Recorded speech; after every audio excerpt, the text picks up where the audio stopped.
সহি করে তেলাওয়াত করা। দেখেন তো আপনার পরিবারের 5 সদস্য কয়জন সহি করে তেলাওয়াত পারে? মাখরাজ মাত পারলে কোরআন তেলাওয়াত সহি হয়ে যায়। গুন্না, টান এগুলোর ক্ষেত্রে 3 আলিফের পরিমাণ জায়গাতে 1 আলিফ টানলে অর্থ চেঞ্জ হয় না।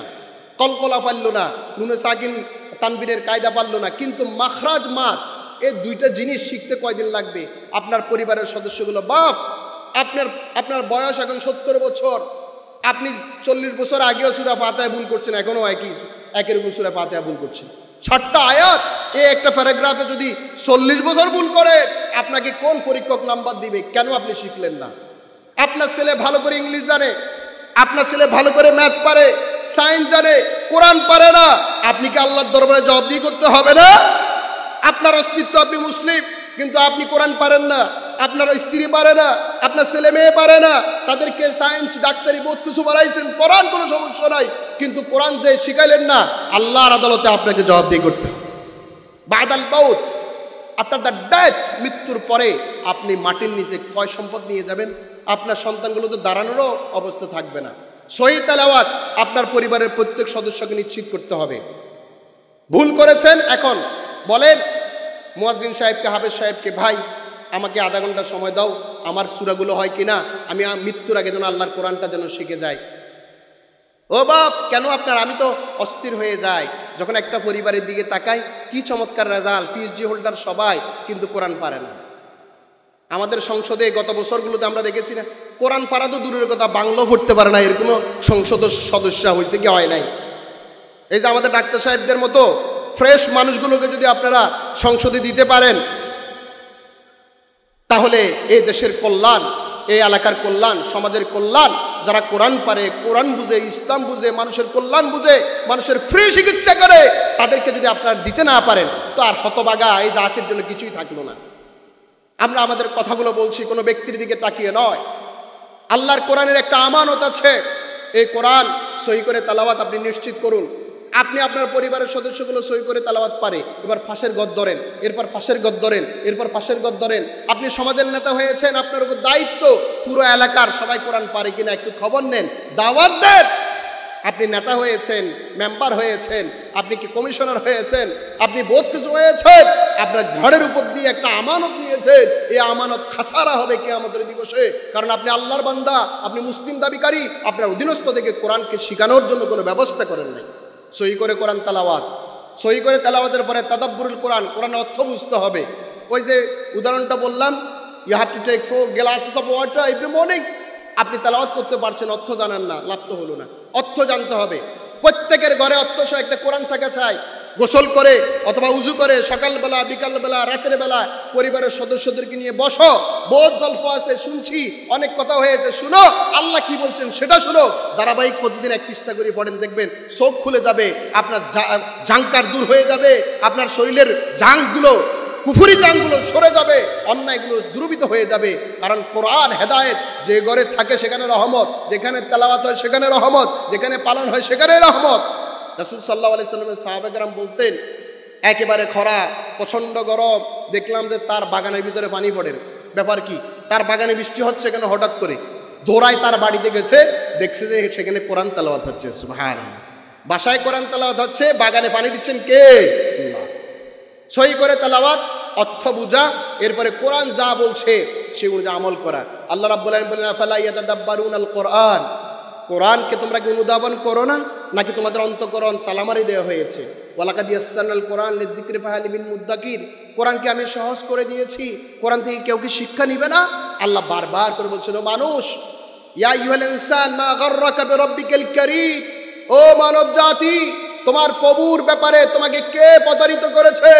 তুমি অস্তিত্ব ছিল না তোমার, তুমি মানুষ ছিল না, তোমাকে মানুষ হিসেবে সৃষ্টি করেছেন, তুমি তার বিধানের ব্যাপারে আজকে কাইফা তাকফুরুনা বিল্লাহ ওয়া কুনতুম আমওয়াতা ফাহিয়াকুম সুম্মা ইউমীতুকুম, তোমরা তো, তোমাদের কোনো অস্তিত্ব ছিল না, তোমাদেরকে আল্লাহ অস্তিত্ব দিয়েছেন, মানুষ দিয়েছেন, আবার তোমাদের মৃত্যু দিবেন, আবার উঠাবেন, আল্লাহ জিজ্ঞাসা করবেন। কেন কেন সচেতনতা আসে না? কেন সচেতনতা আসে না? কেন আপনার পরিবারের সদস্যরা কোরআন জানে না? কেন আপনার পরিবারের সদস্যরা কোরআনের অর্থ বুঝে না? কেন আপনার পরিবারের সদস্যরা কোরআন মানে না? আল্লাহ বলছেন, যারা কোরআন মানে না তারা কাফির। যারা কোরআন মানে না তারা জালেম, যারা কোরআন মানে না তারা ফাসিক। আমরা কি কাফির হতে চাই? জোরে বলেন, কাফির হতে চাই, জালেম হতে চাই, ফাসিক হতে চাই? তাহলে কোরআন সই করে পড়তে হবে, পরিবারের সদস্যদেরকে পড়াইতে হবে, কোরআন সই করে পড়তে হবে, অর্থ বুঝতে হবে। কোরআন যা বলে তা আমার বাপের বিপক্ষেগুলো মানতে রাজি আছি না নাই? হাত তুলে দেখান। কোরআন যদি আমার এমন কথা বলে যেটা আমার মা বাবার বিপক্ষে, যা আমরা মানবো কি মানবো না? মানতে হবে কি হবে না? খেয়াল রাখতে হবে।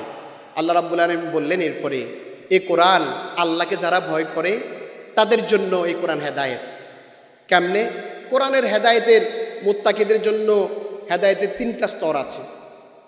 প্রথম স্তর হলো, খেয়াল রাখবেন আপনি কোন স্তরে আছেন, আমি কোন স্তরে আছি একটু খেয়াল রাখি। মুত্তাকিদের প্রথম স্তর হলো সকল কবিরা গুনাহ ছেড়ে দেয়া, ফরজগুলো পালন করা। মুত্তাকিদের দ্বিতীয় স্তর হলো সকল কবিরা গুনাহ ছেড়ে দিবে, মাকরুহে তাহারিমে ছেড়ে দিবে, সকল ফরজ পালন করবে, সুন্নতে মুআক্কাদাগুলো পালন করবে। আর মুত্তাকিদের সর্বোচ্চ স্তর হলো কবিরা গুনাহ ছাড়বে, মাকরুহে তাহারিমি তানজিহি ছাড়বে, এরপরে ফরজ পালন করবে, সুন্নাহ পালন করবে, মুস্তাহাব পালন করবে। ইভেন এমন কোনো কাজ করবে না যেটা মুবাহ হয়, মুবাহ হবে না। কেন? সওয়াব হইতে হবে। কারণ রাসূল সাল্লাল্লাহু আলাইহি সাল্লাম আমাদের কাছে এমন একটা শরীয়ত রেখে গেছেন, যদি পালন করা হয় বাথরুমে গেলেও সওয়াব আছে না নাই? আছে না নাই? স্ত্রী সহবাস করলে সওয়াব আছে না নাই? ঘুমাইলে সওয়াব আছে না নাই? চিন্তা করলে সওয়াব আছে না নাই? ফিকির করলে সওয়াব আছে না নাই? আছে। তাহলে সে পর্যায়ে যাবে মুত্তাকি, তখন ওই মুত্তাকি আল্লাহর বন্ধু হয়ে যায়। বুখারী শরীফের চমৎকার হাদিস, ওই বন্ধু হওয়ার পর এই বান্দা আল্লাহর বন্ধু যখন হয়ে যায়, এই বান্দা আল্লাহর কাছে যাই চাইবেন আল্লাহ তা দিয়ে দিবেন। সুবহানাল্লাহ। বুখারী শরীফের হাদিস যে তখন বান্দার চোখ আল্লাহ হয়ে যায়, বান্দার কান আল্লাহ হয়ে যায়, বান্দার হাত আল্লাহ হয়ে যায়। মানে কি? বান্দার চোখ দিয়ে যা দেখে তাতে আল্লাহ খুশি, কান দিয়ে যা শুনে তাতে আল্লাহ খুশি, হাত দিয়ে যা ধরে তাতে আল্লাহ খুশি। এমন পর্যায়ে যাওয়ার জন্য ধারাবাহিক কাজ করে। বর্তমান বিশ্ব আজ মহা ক্লান্তির অগ্ন অতিক্রম করছে, এক ক্রান্তিকাল আমরা অতিক্রম করছি। আমাদের পরিচয় কি? সমস্যারে বলেন আমাদের পরিচয় কি? আমরা কি? আরো জোরে বলেন আমরা কি? আমরা মুসলিম। মুসলিম শুধুমাত্র বাংলাদেশি বলতে কোনো কথা নাই। আমাদের শিআর, আমাদের পরিচয় হলো, আমরা যে স্লোগানের উপরে বেস করে নিজেকে মুসলিম দাবি করি সেটা হলো লা ইলাহা ইল্লাল্লাহু মুহাম্মাদুর রাসূলুল্লাহ। সারা পৃথিবীর সকল মুসলমানের একটাই শিআর, সেটা কি? লা ইলাহা ইল্লাল্লাহু মুহাম্মাদুর রাসূলুল্লাহ। লা ইলাহা ইল্লাল্লাহ মুহাম্মাদুর রাসূলুল্লাহ এই স্লোগান পৃথিবীর যেই অঞ্চলের মানুষ মন থেকে, কলিজা থেকে বিশ্বাস করে বলে থাকে, সে আমার ভাই, সে আমার পরিবারের সদস্য, সে আমার বডির একটা অংশ। রাসূল বলছেন পৃথিবীর প্রতিটা অঞ্চল যেখানে থাকুক না কেন, প্রত্যেকটা মুসলমান একটা বডির মতো। একটা বডির কোনো একটা অংশে, কোনো একটা জায়গাতে ব্যথা হলে যেমন পুরো বডিটা অচল হয়ে যায়, ব্যথিত হয়, পৃথিবীর কোনো অঞ্চলে মুসলমান যদি নির্যাতিত নিপীড়িত হয়, অন্য অঞ্চলে মুসলমানেরা ব্যথিত হবে। ঠিক কিনা বলেন? ঠিক কিনা বলেন? রাসূল বলছেন মুসলমানেরা একটা প্রাসাদের মতো। ওই প্রাসাদের এক একটা ইট যেমন পৃথিবীর সকল মুসলমানেরা একটা প্রাসাদের মতো, সেখানে এক একটা ইট এক একজন মুসলমান। তোরে বলি আলহামদুলিল্লাহ, আলহামদুলিল্লাহ। কত মানুষ আছে যারা এই মাহফিলের আশেপাশে বসবাস করার পরও মাহফিলে আসার সুযোগ হয়নি। কত মানুষ আছে যারা এই মাহফিলের আশেপাশে কবরস্থানে শুয়ে আছে। কত মানুষ আছে গত বছর এমন দিনে জীবিত ছিল, আজকে তারা জীবিত নেই। আল্লাহ আমাদেরকে এখনো বাঁচিয়ে রেখেছেন, ঈমানের সহিত রেখেছেন। আবারও আল্লাহ শুকরিয়া আদা করে বলি আলহামদুলিল্লাহ। অগণিত অসংখ্য দরুদ ও সালাম বিশ্ব মানবতার মুক্তির দিশারি সাইয়্যিদুল মুরসালিন খাতামুন নবীন উম্মতের কান্ডারি মুহাম্মদুর রাসূলুল্লাহ সাল্লাল্লাহু আলাইহি সাল্লামের প্রতি, জীবনের প্রতিটা ক্ষেত্রে যার অনুসরণ করা প্রতিটা মুমিন মুসলমানের জন্য ফরজ। মাগফিরাত কামনা করছি সব আল্লাহর বান্দাবান্দির যারা ঈমানের সহিত মৃত্যুবরণ করেছেন। বিশেষ করে বার্মা অঞ্চলের এই এলাকার চন্দনাশিরি অঞ্চলে আল্লাহ রাব্বুল আলামিনের যে সমস্ত বান্দাবান্দি অন্ধকার কবরে চলে গেলেন, আল্লাহ রাব্বুল আলামিন সবার কবরকে জান্নাতের বাগান বানিয়ে দেন। আমরা যারা এই প্যান্ডেলে আসতে পেরেছি, আমাদের আপনজন, প্রিয়জন, স্বজন যাদেরকে আমরা অন্ধকার কবরে মাটির নিচে রেখে এসেছি, আজকের এই মাহফিলে বসার উসিলে আল্লাহ যেন তাদের, আমাদের এই আপনজন স্বজনদের, মা বাবা প্রিয়জনদের কবরগুলোকে জান্নাতের বাগান বানিয়ে দেন, আমিন। আমরা হেদায়েত কামনা করছি সব আল্লাহর বান্দাবান্দির, যাদেরকে আল্লাহ মানুষ হিসেবে সৃষ্টি করেছেন, আশরাফুল মাখলুকাত হিসেবে সৃষ্টি করেছেন। আজকে তাদের কেউ আস্তিক, কেউ নাস্তিক, কেউ আংশিক ইমানের কাজ করে, কেউ করে না, বিভিন্ন ধারায় বিভক্ত। আল্লাহ রাব্বুল আলামিন সবাইকে হেদায়েতের ছায়াতলে ইসলামের পরিপূর্ণতা দিয়ে তাদেরকে জান্নাত হিসেবে কবুল করুন, আমিন। আমি ধন্যবাদ জানাচ্ছি সমাজ উন্নয়ন পরিষদ, যারা কষ্ট করে মাহফিলের আয়োজন করেছেন। তারা অন্য কোনো আয়োজন না করে কোরআন থেকে আলোচনা শোনার জন্য এই মাহফিলের আয়োজন করলেন। এই সময়ে রাসূলের হাদিস অনুযায়ী এই অঞ্চলের কথা আল্লাহর আরশে আলোচনার বিষয়বস্তু বানিয়েছেন। এই মুহূর্তে আল্লাহর আরশে এই মাহফিলের কথা আলোচিত হচ্ছে। সহিহ মুসলিমের 49তম অধ্যায় কিতাবুদ যিকর ওয়াদ দুআ ওয়াত তাওবা এর 11তম পরিচ্ছেদ বাবুল ইস্তিমা আলা তিলাওয়াতিল কোরআন, হাদিস নাম্বার 7028, যে মাজতামা কওমুন ফি বাইতিন মিন বুয়ুতিল্লাহি ইয়াতলুনা কিতাবাল্লাহ ওয়া ইয়াতাদারাসুনাহু বাইনাহুম ইল্লা হাফফাত বিহিমুল মালায়েকা ওয়া তানাজ্জালাত আলাইহিmus সাকিনা ওয়া গাশিয়াতুমুর রাহমা ওয়া যাকারাহুমুল্লাহ ফি মান ইনদা। রাসূল বলেছেন, কোন অঞ্চলে আল্লাহর কিছু বান্দা যখন কোরআন নিয়ে আলোচনা করে, তাদের চতুর্দিকে রহমতের ফেরেশতারা তাদেরকে হেফাজতের বেষ্টনী দিয়ে রাখে, তাদের উপর আল্লাহর রহমত পড়ে, আল্লাহর প্রশান্তি তাদেরকে আচ্ছাদন দিয়ে রাখে। আর আল্লাহ রাব্বুল আলামিন ফ্যান্ডেলে থাকা মানুষগুলোর কথা আল্লাহর আরশে স্মরণ করেন, সুবহানাল্লাহ। এই মাহফিলের উসিলায় আজকে আমাদের কথা আল্লাহর আরশে আলোচিত হচ্ছে। রাসূলের অথেন্টিক হাদিস, ফেরেশতাদের সাথে আমরা বসতে পেরেছি। আমরা আশা করব এই মাহফিল যেন আমাদের নাজাতের উসিলা হয়। আল্লাহ কবুল করো, আমিন। সম্মানিত হাদিরিন, আমার পরে আরও একজন আলোচক আছেন, আলোচনা করবেন। এরপরে আমাদের মুহতারাম সভাপতি সাহেব আলোচনা করবেন। একটা গুরুত্বপূর্ণ দিক নিয়ে কথা বলার চিন্তা করেছি। যেহেতু তাফসীরুল কোরআন মাহফিল শুরু থেকেই সূরাতুল বাকারা থেকে আলোচনা করবো ইনশাআল্লাহ। তার আগে দুই একটা কথা না বললে নয়। বর্তমান বিশ্ব আজ মহা ক্লান্তির অগ্ন অতিক্রম করছে, এক ক্রান্তিকাল আমরা অতিক্রম করছি। আমাদের পরিচয় কি? সমস্যারা বলেন আমাদের পরিচয় কি? আমরা কি? আরো জোরে বলেন আমরা কি? আমরা মুসলিম। মুসলিম শুধুমাত্র বাংলাদেশি বলতে কোনো কথা নাই। আমাদের শেয়ার, আমাদের পরিচয় হলো, আমরা যে স্লোগানের উপরে বেস করে নিজেকে মুসলিম দাবি করি সেটা হলো লা ইলাহা ইল্লাল্লাহু মুহাম্মাদুর রাসূলুল্লাহ। সারা পৃথিবীর সকল মুসলমানের একটাই শেয়ার, সেটা কি? লা ইলাহা ইল্লাল্লাহু মুহাম্মাদুর রাসূলুল্লাহ। লা ইলাহা ইল্লাল্লাহ মুহাম্মাদুর রাসূলুল্লাহ এই স্লোগান পৃথিবীর যেই অঞ্চলের মানুষ মন থেকে, কলিজা থেকে বিশ্বাস করে বলে থাকে, সে আমার ভাই, সে আমার পরিবারের সদস্য, সে আমার বডির একটা অংশ। রাসূল বলছেন, পৃথিবীর প্রতিটা অঞ্চল যেখানে থাকুক না কেন, প্রত্যেকটা মুসলমান একটা বডির মতো। একটা বডির কোনো একটা অংশে, কোনো একটা জায়গাতে ব্যথা হলে যেমন পুরো বডিটা অচল হয়ে যায়, ব্যথিত হয়, পৃথিবীর কোনো অঞ্চলে মুসলমান যদি নির্যাতিত নিপীড়িত হয়, অন্য অঞ্চলে মুসলমানেরা ব্যথিত হবে। ঠিক কিনা বলেন? ঠিক কিনা বলেন? রাসূল বলছেন, মুসলমানেরা একটা প্রাসাদের মতো। ওই প্রাসাদের এক একটা ইট যেমন পৃথিবীর সকল মুসলমানেরা একটা প্রাসাদের মতো, সেখানে এক একটা ইট এক একজন মুসলমান। মুসলিম হওয়ার কারণে আমার অন্তরে ব্যথা লাগবে কি লাগবে না? জোরে বলেন, লাগবে কি লাগবে না? কিন্তু মুসলিম হয়ে একটা অঞ্চলে যদি মুসলমান নির্যাতিত হয় আর আমার অন্তরে যদি ব্যথা না আসে, তাহলে আমাকে চিন্তা করতে হবে আমি মুসলিম না মুনাফিক। ঠিক কিনা বলেন? আমাদের পার্শ্ববর্তী দেশ বার্মাতে যে হারে মুসলমান নির্যাতন করেছে, মেরে কেটে গলায় রশি দিয়ে ঝুলিয়ে দিয়ে 2017 সালে তাদেরকে আমাদের এলাকায় ঠেলে দিয়েছে।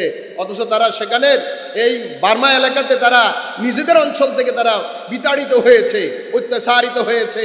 আমরা ব্যথিত কি ব্যথিত না? জোরে বলেন, ব্যথিত কি ব্যথিত না? আমাদের যদি ঈমান থাকে আমরা দুঃখ পাই। ঠিক কিনা বলেন?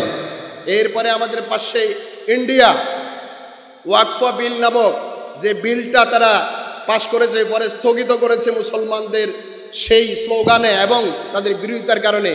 তারা চাচ্ছে সেখানে মুসলমান নিধন করার জন্য, মুসলমানের সম্পদগুলো তারা কুক্ষিগত করার জন্য। এরপরে একটা কাশ্মীরে একটা নাটক তৈরি করে মুসলমানদের উপর নির্যাতনের একটা চক্রান্ত তারা করে যাচ্ছে। এভাবে কাশ্মীর, মায়ানমার, ওদিকে লিবিয়া, এর আগে আফগানিস্তান, এর আগে ইরাক, এক একটা অঞ্চলকে এই ইহুদি, নাসারা, মুশরিকেরা মিলে মুনাফিক নামক মুসলিমদের সাথে তাল মিলিয়ে আমাদেরকে নির্যাতন নিষ্পেষণ করে আমাদের এলাকায় আমাদের উপর তারা অত্যাচার করেছে। ঠিক কিনা বলেন? ঠিক কিনা বলেন? একজন মুমিন হওয়ার পর আমার কতটুকু আমার করণীয় কি? প্রায় 60টা মুসলিম কান্ট্রি, 57টা মুসলিম কান্ট্রি, প্রায় 200 কোটি মুসলমান। 200 কোটি মুসলমান যদি তারা ইমানের বলে বলিয়ান হতো, আর মুসলিম কান্ট্রি যদি একই সুরে কথা বলতো, ইসরায়েল নামক বিশ্বের বিস্ফোট কখনো ফিলিস্তিনে হামলা দেওয়ার সাহস পেত না। ঠিক কিনা বলেন? আমরা ব্যতীত, আমরা আমাদের রাসূল সাল্লাল্লাহু আলাইহি সাল্লাম বলেছেন, মান রাআ মুনকারান ফালিয়ুগাইয়িরহু বিয়াদিহি, কোন ব্যক্তি যদি কোনো একটা অন্যায় দেখে, তার ক্ষমতা থাকলে সে যেন সেটা বন্ধ করে দেয়। ক্ষমতা যদি না থাকে বন্ধ করার, মুখ দিয়ে যেন সেটা বলে এটা অন্যায়, বিরোধিতা যেন করে বিরোধী দলের মতো। সেটা করারও যদি ক্ষমতা না থাকে, অন্তর দিয়ে ফিকির করবে, চিন্তা করবে, আর ওই অন্যায়টাকে ঘৃণা করবে, কিভাবে এটাকে চেঞ্জ করা যায় এই ফিকিরে থাকবে। আমার পার্শ্ববর্তী সেই ফিলিস্তিনের পাশে আছে মুসলিম কান্ট্রি, কোনটা? মিশর। এর পাশে আছে এই যে আশপাশে সবগুলো মুসলিম কান্ট্রি। আসুন, আমাদের করণীয় কি? আমরা আসলে ইমানের উপর অটল আছি কিনা? এই সম্প্রীতি দেখছেন, বর্তমান সরকার আসার পরে, এই দায়িত্ব নেওয়ার পর এখন সংস্কার চলছে বিভিন্ন দিক থেকে। একটা বিশাল বোঝা মাথার উপর থেকে সরে গেছে পাথর, কিন্তু সক্রান্ত এখনো আসে না নাই? আসে না নাই? নারী সংস্কার নামে তারা কিছু দিয়েছে, কিছু প্রতিবেদন দিয়েছে যে এটা এটা এটা। এদের প্রায় 5টা থেকে 6টা ধারা কোরআন বিরোধী। বাংলাদেশের মুসলমানদের রক্ত থাকতে এ সমস্ত নারীবাদীদের, তসলিমার ফেতাত্তাদের কোন সংস্কার এই দেশে হবে না। ঠিক কিনা বলেন? কোরআনের বিরুদ্ধে কোন সংস্কার বাংলাদেশের মানুষ মেনে নেবে না। ঠিক কিনা বলেন? আমরা আমাদের সচেতন হইতে হবে। তাসলিমা তো মুসলিম ফ্যামিলি থেকে এসেছে, দাউদ হায়দার মুসলিম ফ্যামিলি থেকে এসেছে, আসিফ মহিউদ্দিন মুসলিম কোথেকে এসেছে? মুসলিম পরিবার থেকে এসেছে। আপনার আমার সন্তানগুলো উচ্চ শিক্ষা নিতে গিয়ে ওই তসলিমার ফেতাত্তা হচ্ছে কিনা, দাউদ হায়দারের ফেতাত্তা হচ্ছে কিনা, আমাদের সচেতনতা আমাদের পরিবারে আনতে হবে কি হবে না? আমাদের সচেতন হইতে হবে কি হবে না? এই জাতির জন্য আল্লাহ রাব্বুল আলামিন এই জাতির মুক্তির জন্য একটা গ্রন্থ দিয়েছেন। সে গ্রন্থের নাম কি? জোরে বলেন। আল্লাহ কেন কোরআন দিয়েছেন? আল্লাহ বলেন, ওয়ানুনাজ্জিলু মিনাল কুরআনি মা হুয়া শিফা, আমি এমন একটা কোরআন নাজিল করলাম যে কোরআনে সব কিছুর সলিউশন দিয়ে দিলাম। আল্লামা কুরতুবী বললেন, শিফাউম মিনাল আমরাদিল বাতিনা ওয়াজ যাহিরা, আল্লাহ কোরআনে যে শিফা দিয়েছেন, যে সলিউশন দিয়েছেন, এই সলিউশনটা আভ্যন্তরীণ সলিউশন প্রবলেমের, আর বাহ্যিক কোনো ব্যক্তি বাহ্যিক দিকে, ব্যক্তি, পরিবার, সমাজ, রাষ্ট্রে কোনো সমস্যায় পড়লে কোরআনের ভিতরে তার সমাধান আছে। আছে না নাই? সব সমস্যার সমাধান দিতে পারে? জোরে বলেন, সব সমস্যার সমাধান দিতে পারে আল কোরআন। এটা জামাতে ইসলামের স্লোগান নয় শুধু। মুসলিম যে দাবি করবে, যে মুসলিম দাবি করবে, তাকে অবশ্যই বলতে হবে সব সমস্যার সমাধান দিতে পারে আল কোরআন। মুসলমানদের স্লোগান হবে লিল্লাহে তাকবীর। আরো জোরে বলেন লিল্লাহে তাকবীর, আল্লাহু আকবার বলতে হবে, এবং বলতে হবে কোরআনই সব সমস্যার সমাধান। কে বলছেন? আমার কথা না, আল্লাহর কথা। আল্লাহর কথা। সূরা বনী ইসরাঈল 82 নম্বর আয়াত, যে আভ্যন্তরীণ সমস্যা, কুফরি, শিরিকি, নাফাকি, এগুলো দূর করার জন্য কোরআনের সলিউশন আছে। আবার পরিবারের সমস্যা, সমাজের সমস্যা, রাষ্ট্রের সমস্যা, পরিবার পরিচালনা, সমাজ পরিচালনা, রাষ্ট্র পরিচালনা, সব কিছুর কথা কোরআনে আছে না নাই? আমি বুঝি না কোরআনে কোনটা আছে। কিভাবে পরিবার চালাবো, কিভাবে সমাজ চালাবো, কিভাবে রাষ্ট্র চালাবো, আমি তো বুঝছি না। আল্লাহ রাব্বুল আলামিন বললেন, তুমি যেহেতু বুঝছো না, তোমার বুঝার জন্য মডেল হিসেবে মুহাম্মদুর রাসূলুল্লাহ সাল্লাল্লাহু আলাইহি ওয়াসাল্লামকে প্রেরণ করলাম। লাকাদ কানা লাকুম ফি রাসূলিল্লাহি উসওয়াতুন হাসানাহ, আমি তোমাদের জন্য, আমার রাসূলের জীবনে তোমাদের জন্য উত্তম আদর্শ দিয়ে দিয়েছি। তুমি একা একই যখন থাকো, আমার রাসূলের জীবনীটা স্টাডি করো, কিভাবে রাসূল সকালবেলা অতিবাহিত করেছেন, কিভাবে রাতটা অতিবাহিত করেছেন, কিভাবে দিনটা অতিবাহিত করেছেন, কিভাবে পরিবার চালিয়েছেন, কিভাবে সমাজ চালিয়েছেন, কিভাবে রাষ্ট্র চালিয়েছেন, কিভাবে অমুসলিমদের সাথে মুআমালা করেছেন, এই সব কিছু রাসূলকে স্টাডি করো আর কোরআনটা পড়ো। কোরআনে যে জায়গায় বুঝো না, রাসূলের জীবনীটা দেখো, তাহলে তুমি আল্লাহর পথে, হেদায়েতের পথে, জান্নাতের পথে, মুক্তির পথে থাকবা। ঠিক কিনা বলেন? মুহাম্মদ রাসূলুল্লাহ সাল্লাল্লাহু আলাইহি সাল্লাম, যে আমার ভাই একটু আগে বলছিলেন যে ইসলাম নন মুসলিমদের জন্য যে চমৎকার বিধান, ইসলামের দাওয়াত দেওয়া হবে নন মুসলিমদেরকে, আসক ইসলাম গ্রহণ করো, শান্তি আসবে। কবুল করলে আলহামদুলিল্লাহ, কবুল না করলে কোনো অসুবিধা নাই। তোমাদের দায়িত্ব তোমাদেরকে আল্লাহর কাছে জবাবদিহি করতে হবে। তবে আমি মুসলিম হিসাবে তোমার খাবারের দায়িত্ব আমাকে দিতে হবে। তুমি অভুক্ত হলে আমি তোমার খাবারের ব্যবস্থা করব। তোমার কাপড় না থাকলে আমি তোমার কাপড়ের ব্যবস্থা করব। তোমার ঘর না থাকলে আমি তোমার ঘর দিয়ে দিব। তোমার যদি কি চিকিৎসার দরকার হয়, আমি মুসলিম হয়ে তুমি অমুসলিমের চিকিৎসার ব্যবস্থা করব। এই বিধান দিয়েছেন কে? ইসলাম চমৎকার বিধান দিয়েছে নন মুসলিমদের সাথে। তিনি অন্য ধর্ম পালন করবেন, এর জন্য তার উপর কোনো রকমের প্রেশার ক্রিয়েট করা যাবে না, বরং তাকে আমরা দাওয়াত দিব। সুশীল ছায়াতলে আসলে আলহামদুলিল্লাহ হেদায়েতের, না আসলে তার ধর্ম নিয়ে সে থাকবে। ওমা আলাইনা ইল্লাল বালাগের ভিত্তিতে আমরা দাওয়াত দিয়ে থাকব। আল্লাহ রাব্বুল আলামিন এই কোরআন দিয়েছেন, সেই কোরআনুল কারীমের সূরাতুল বাকারার শুরু দিয়ে আলোচনা করব, ক্রমান্বয়ে সামনের দিকে যাবে ইনশাআল্লাহ। বলুন তো, আমরা মুসলিম কি মুসলিম না? আমরা মুসলিম ইনশাআল্লাহ বলা যাবে না, আমরা মুসলিম আলহামদুলিল্লাহ। কি বলেন? আমরা মুসলিম বলেন কি? আলহামদুলিল্লাহ। আমরা মুসলিম কি মুসলিম না? ইনশাআল্লাহ বললে সন্দেহ থাকবে, আল্লাহ চাইলে মুসলিম না। আহলুস সুন্নাত ওয়াল জামাতের আকীদা হলো আমরা মুসলিম কি বলবো? আলহামদুলিল্লাহ। জোরে বলেন আলহামদুলিল্লাহ। তাহলে মুসলিম হইতে হলে আল্লাহর সকল বিধানকে মানতে হবে কি হবে না? আল্লাহর কোনো বিধানকে কোনো মুসলিম যদি অস্বীকার করে বা ঘৃণা করে বা অপছন্দ করে, তিনি কি আর মুসলিম থাকতে পারবেন? কোনো অবস্থায় পারবেন না। তিনি আওয়ামী লীগ করুন, তিনি বিএনপি করুন, জামাত ইসলাম করুন, অথবা জাতীয় পার্টি করুন, গণতান্ত্রিক কোনো দল করুন, তিনি যে হন না কেন, যে ঘরের মানুষ হন না কেন, তিনি পীর সাহেব হন, তিনি খতিব সাহেব হন, তিনি যদি আল্লাহর কোনো বিধানকে তার কাছে যদি অপছন্দ হয়, তিনি নিজেকে মুসলমান দাবি করতে পারেন। শয়তান একটা বিধানকে অস্বীকার করার কারণে, শয়তান একটা বিধানকে অস্বীকার করার কারণে আর ইসলামের উপর আছে নাকি কুফরি এসে গেছে, কিয়ামত পর্যন্ত লানতের ঘণ্টা নিয়ে জাহান্নামে যাবে। এজন্য খুব কেয়ারফুল থাকতে হবে। আমি বলছি আমি মুসলিম, আমার পরিচয় আমি মুসলিম। যখন তোমার পরিচয় মুসলিম, তখন তুমি ইসলামের কোনো বিধানকে অস্বীকার করতে পারবে না। সেটা পরিবারের সাথে সম্পর্কিত হোক, সেটা সমাজের সাথে হোক, সেটা রাষ্ট্রের সাথে হোক, কোনো একটা বিধানকে অস্বীকার করার সাথে সাথে, ঘৃণা করার সাথে সাথে, এবং কি অপছন্দ করার সাথে সাথে ঈমানটা থাকবে না। তোমার জানাজার দরকার নাই, তোমার নামাজের দরকার নাই, তোমার যাকাতের দরকার নাই, তোমার হজের দরকার নাই, কারণ তুমি একটাকে ঘৃণা করলে আর ঈমান থাকবে না। যদি পালন করতে না পারো, আল্লাহর কাছে মাফ চাইবে, আল্লাহ পালন করতে পারি না, মাফ করে দাও, তাহলেও তোমার ঈমানটা থাকবে। কবিরা গুনাহ হবে যদি তুমি একটা বিধানকে যদি তুমি পালন করতে না পারো, কিন্তু ওই বিধানকে ঘৃণা করতে পারবে না, ওই বিধানকে অস্বীকার করতে পারবে না। ফর এক্সাম্পল, কোনো ব্যক্তি সুদ খায়, তাকে মনে করতে হবে সুদ খাওয়া হারাম, তাকে মনে করতে হবে সুদ খাওয়া হারাম, এরপরে সুদ খেলে কবিরা গুনাহ হবে। আর যদি সে মনে করে সুদ খাওয়া বৈধ, ঈমানটা থাকবে? কথা বলেন, ঈমানটা থাকবে?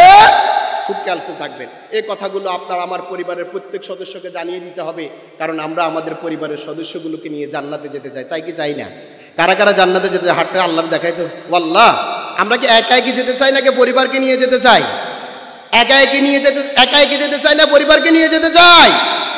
পরিবারকে যদি নিতে না হয়, পরিবারকে যদি নিতে না চাই, পরিবার যদি জাহান্নামে যায়, ওই জাহান্নামী পরিবারের সদস্যরা আমরা যারা জান্নাতে যেতে চাইবো তাদের বিপক্ষে আল্লাহর কাছে ফরিয়াদ করবে। কই, আমার বাপ তো আমার কোরআন শিখায় নাই, আমার বাপ তো আমাকে কোরআনের বিধান বলে নাই, আমার মুরব্বী তো আমাকে ইসলামের পথে ডাকে নাই। রব্বানা ইন্না আতা'না সাদাতানা ওয়া কুবারানা ফাদাল্লুনা সাবিলা।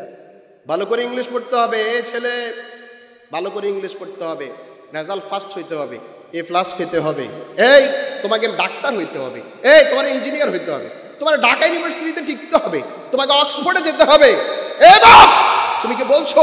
খবরদার, তোকে কোরআনটা অর্থ সহ বুঝে বুঝে পড়তে হবে। এ বাপ, তুমি কি বলছো? তোমার সন্তানকে খবরদার এক ওয়াক্ত নামাজ কাজা করতে পারবি না। এ বাপ, বলছিল তুমি খবরদার হারাম খাবি না।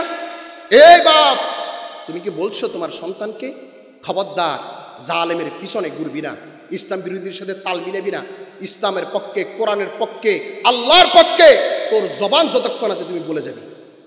যদি না বলে থাকেন বাপ, তাহলে আপনাকে অবশ্যই আল্লাহর কাছে জবাবদিহি করতে হবে। সে বাপ তো গর্বিত বাবা, যার সন্তানকে আল্লাহর কোরআনের জন্য দিয়ে শহীদ হয়ে গেছে সন্তান, বাবা শহীদের বাবা হতে পেরেছে।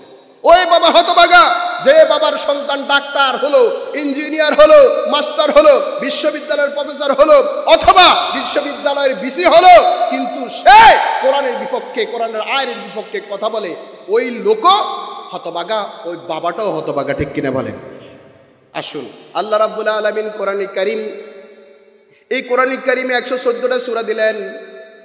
সবচেয়ে বড় সূরাটা হলো সূরাতুল বাকারা। অনেকবার আপনারা আলোচনা শুনতে পারেন। আমি আমার প্রাথমিক কথাগুলোর সাথে রিলেশন রেখে এখান থেকে তাফসীরের কিছু অংশ যতক্ষণ আমি টাইম পাই একটু করে বুঝিয়ে দেওয়ার চেষ্টা করব, কারণ আমাদের দৈনন্দিন জীবনের সাথে রিলেটেড। আল্লাহ রাব্বুল আলামিন বললেন আলিফ লাম মিম যালিকাল কিতাবু লা রাইবা ফীহি হুদাল লিল মুত্তাকিন। আলিফ লাম মিম। কোরআনে কারীমে আল্লাহ রাব্বুল আলামিন 29টা সূরার শুরুতে এই ধরনের বর্ণগুলো দিলেন। এগুলো নিয়ে এখানে একাডেমিক আলোচনা নয় বিধায় আমি এটার বিস্তারিত বলছি না। কোরআন যখন নাজিল হচ্ছিল মক্কার কাফিররা বলছিল মুহাম্মদ বানায় বলছে, কারণ তাদের সমাজের নেতৃত্বে চলে যাচ্ছে, তাদের নেতাগিরিয়া চলছে না। যত রকম বিরোধী দরকার রাসূলের বিরুদ্ধে তারা সে বিরোধিতাই করছে। কোরআনের আয়াত নাজিল হওয়ার পরে তারা বললো এটা মুহাম্মদ বানায় বলছে। আল্লাহ রাব্বুল আলামিন সূরাগুলোর শুরুতে মাঝে মাঝে আলিফ লাম মিম দিয়ে বলছেন, এই দেখো মক্কার কাফিররা, আলিফ লাম মিমের মতো বর্ণ দিয়ে তো কোরআন নাজিল করা, আলিফ লাম মিমের বর্ণ দিয়ে তো তোমরা আরবিতে কথা বলো, আলিফ লাম মিমের মতো বর্ণ দিয়ে তো মুহাম্মদ সাল্লাল্লাহু আলাইহি ওয়াসাল্লাম কথা বলেন। তো মুহাম্মদ সাল্লাল্লাহু আলাইহি ওয়াসাল্লাম তো কোনো একাডেমিক কোনো প্রতিষ্ঠান থেকে পড়েন নাই, তোমরা যেরকম সেরকমে তো মুহাম্মদ সাল্লাল্লাহু আলাইহি ওয়াসাল্লাম যদি এরকম কোরআন বানাইতে পারে, তোমরা কবি সাহিত্যিকরা আছো, তোমরা একটা কোরআন বানাও না। এটা তো বাড়তি কোনো এমন কোনো নয় যে তোমাদের অপরিচিত বর্ণ দিয়ে তৈরি করা। চ্যালেঞ্জ দিলেন আল্লাহ। কোরআনে অনেকগুলো জায়গা আছে, আয়াত বলছেন, সূরা বলছেন, কোরআন বলছেন, সর্বশেষ বলছেন সারা পৃথিবীর সকল মানুষ আর জিন একত্রিত হলেও এই কোরআনের মতো কোরআন তারা তৈরি করতে পারবে না। এজন্য মুফাসসিরে কেরাম বলছেন আলিফ লাম মিম আত-তাহাদ্দি, চ্যালেঞ্জ দেওয়া হয়েছে, ও পৃথিবীর মানুষ, এই কোরআনে যা বলা আছে কোরআনের মতো যেটা যদি কোনো মানব দ্বারা রচিত হয় তোমরা একটা রচনা করো। পারছে? এই পর্যন্ত পারছে, কিয়ামত পর্যন্ত পারবে না। চ্যালেঞ্জ থেকে গেল। যালিকাল কিতাব, দ্যাট ইজ দ্য বুক, লা রাইবা ফি, নো ডাউট ইন ইট। এটা এমন একটা গ্রন্থ যেখানে কোনো সন্দেহের লেশ মাত্রই নেই। কিসের সন্দেহ? বলে কোরআনে বলা আছে ব্যক্তির জীবন কেমনে চলবে, চললে জান্নাত পাওয়া যাবে, সন্দেহ আনা যাবে না। কোরআনে বলা আছে এক ফোঁটা বীর্য থেকে রেহেমের ভিতরে যাওয়ার পর এই বীর্যটা 40 দিন পরে রক্তে পরিণত হয়, আবার 40 দিন পরে রক্তটা গোস্ত পরিণত হয়, আবার 40 দিন পরে ওই গোস্তের ভিতরে স্ট্রাকচার হাড় তৈরি হয়, আবার 40 দিন পরে হাড়ের উপরে গোস্তের আবরণ হয়। এই যে স্ট্রাকচারগুলো ধারাবাহিকতা যে বর্ণনা, সায়েন্স, মেডিকেল সায়েন্স তখন ছিল না, এত প্রসার ঘটে নাই। মেডিকেল সায়েন্স এই আয়াতের বিরুদ্ধে কথা বলুক তো দেখি, পারবে? আল্লাহ বলছেন লা রাইবা ফি। সমাজ তত্ত্ব, বিজ্ঞানিক যত তত্ত্ব, আকাশের তত্ত্ব, জমিনের তত্ত্ব, মানবের পরিচালনায় শান্তি, এর বিপক্ষে গেলে অশান্তি। যত বর্ণনা কোরআনে আছে কোন বর্ণনার ক্ষেত্রে সন্দেহের লেশ মাত্র নেই, সন্দেহ করা যাবে না। ও পাঠক, তুমি এই কোরআন পড়ার আগে তোমার মাথায় ঢুকায় রাখো এই কোরআনে যা আছে সন্দেহ আনতে পারবা না, একদম না। তো কি হলো? আল্লাহ বললেন হুদাল লিল মুত্তাকিন, এমন একটা গ্রন্থ দিয়েছি মুত্তাকিদের জন্য হেদায়েত। আরেক জায়গায় আল্লাহ বলছেন হুদাল লিন নাস, হেদায়েত সমগ্র পৃথিবীর মানুষের জন্য আছে, তবে যারা গ্রহণ করে, তারা আল্লাহকে ভয় করে, তারাই মুত্তাকি, তারাই হেদায়েত পাবে। ওই যে একটু আগে আমাদের ডাক্তার সাহেব বলেছিলেন প্রেসক্রিপশন দেওয়ার পরে সেটা যদি বাস্তবায়ন করা যদি না হয় তাহলে রুগীর কোনো উপকার আসবে? আমি তো এরকম বলি যে আল্লাহ রাব্বুল আলামিন কোরআন কারীমকে প্রেসক্রিপশন হিসেবে দিয়েছেন। ধরুন না আপনি ডাক্তারের কাছে গেলেন, ডাক্তার আপনাকে লিখে দিল you have to take 4 glasses water every morning. আপনি ইংলিশ পড়তেই পারেন না, ডাক্তারের ওই পরামর্শ আপনি মানতে পারবেন? পারবেন না। তো আরেকজন পড়তে পেরেছে কিন্তু অর্থ বুঝে না, পারবে না। তো আরেকজন অর্থ বুঝেছে, you have to take 4 glass of water every morning, প্রতি সকালে 4 গ্লাস পানি পান করতে বলছে। প্রচণ্ড ফ্যাটের অবস্থা খারাপ, গ্যাস্ট্রিক আলসারের দিকে চলে গিয়েছে। তিনি অর্থ বুঝলেন কিন্তু পান করলেন না, লাভ হবে? এই কোরআন কারীমের ভিতরে হেদায়েত সমগ্র পৃথিবীর জন্য আছে, কিন্তু যে যদ্দুর গ্রহণ করে সে ততটুকু হেদায়েত পাচ্ছে। আল্লাহ বললেন হুদাল লিল মুত্তাকিন, মুত্তাকিদের জন্য এই কোরআন হেদায়েত। মুত্তাকি কারা? যারা আল্লাহকে ভয় করে। হযরত ওমর রাদিয়াল্লাহু উবাই ইবনে কাবকে বলছিলেন, উবাই, তাকওয়া সম্পর্কে আপনি কি বুঝেন বলেন তো আমাকে, কিরকম এটা? মুত্তাকি কিরকম, তাকওয়াটা কিরকম হবে? বলে আমিরুল মুমিনিন, আপনি গিরিপথে কখনো কি চলছিলেন? দুই পাশে কাঁটা আছে? বলে হ চলছি তো। তো আপনি কি করতেন? বলে আমি যখন দুই পাশে কাঁটাযুক্ত গুল্ম আছে, আমি আমার জুব্বাটাকে, কাপড়টাকে খুব সংযুক্ত করে আস্তে আস্তে করে হাঁটতাম, কারণ যদি এদিকে লেগে যায় ছিঁড়ে যাবে, ওদিকে লেগে গেলে ছিঁড়ে যাবে। এজন্য আমি এটাকে সতর্কতার সহিত জুব্বাটাকে, কাপড়টাকে ধরে আস্তে আস্তে করে হাঁটতাম। বলে তাকওয়া হচ্ছে সেটা, কথা যেটা বললে আল্লাহ নারাজ হবে, আল্লাহর ভয়ে, আল্লাহর ভালোবাসায় ত্যাগ করা। খাবার যেটা খাইলে আল্লাহ নারাজ হবে সেটা ত্যাগ করা। কাজ যেটা করলে আল্লাহ নারাজ হবে, যে কোনটা করলে আল্লাহ নারাজ হবে, কোনটা ইসলামে এলো, কোনটা ইসলামে অনুমোদন দেয়, কোনটা দেয় না, এই সতর্কতার সহিত চলা হচ্ছে তাকওয়া। আর যিনি চলবেন তিনি হচ্ছে মুত্তাকি। সুবহানাল্লাহ। এমন লোকগুলোকে কোরআন হেদায়েত দিয়ে দিবে। কোরআন কারীমের 4টা মৌলিক হক আছে। বাবাজানেরা, ভাইয়েরা, বন্ধুরা যারা এখানে এসছেন আর মাইকের আওয়াজ যেখানে যাচ্ছে, একটু চিন্তা করেন। আজকের এই মাহফিলের আয়োজকেরা, তারা তাদের দাওয়াত দেওয়ার কারণে তাদের একটা দায়িত্ব শেষ করছে। আপনার ঘাড়ের উপরে একটা দায়িত্ব তুলে দিয়েছে। আমরা তো বলে গিয়েছি, তোমরা পালন করছো কিনা দেখো। কোরআনের প্রথম হক হলো সহি করে তেলাওয়াত করা। দেখেন তো আপনার পরিবারের 5 সদস্য কয়জন সহি করে তেলাওয়াত পারে? মাখরাজ মাত পারলে কোরআন তেলাওয়াত সহি হয়ে যায়। গুন্না, টান এগুলোর ক্ষেত্রে 3 আলিফের পরিমাণ জায়গাতে 1 আলিফ টানলে অর্থ চেঞ্জ হয় না।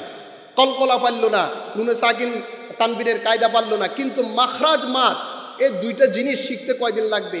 আপনার পরিবারের সদস্যগুলো, বাপ আপনার বয়স এখন 70 বছর, আপনি 40 বছর আগেও সূরা ফাতিহা ভুল করছেন, এখনও একই রকম সূরা ফাতিহা ভুল করছেন। 6টা আয়াত, এই একটা প্যারাগ্রাফে যদি 40 বছর ভুল করে, আপনাকে কোন পরীক্ষক নাম্বার দিবে? কেন আপনি শিখলেন না? আপনার ছেলে ভালো করে ইংলিশ জানে, আপনার ছেলে ভালো করে ম্যাথ পারে, সায়েন্স জানে, কোরআন পারে না, আপনি কি আল্লাহর দরবারে জবাবদিহি করতে হবে না?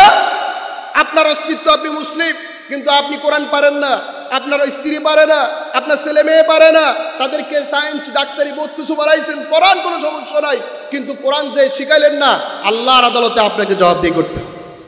বাদাল মাউত, আপনার দ্য ডেথ, মৃত্যুর পরে আপনি মাটির নিচে কয় সম্পদ নিয়ে যাবেন?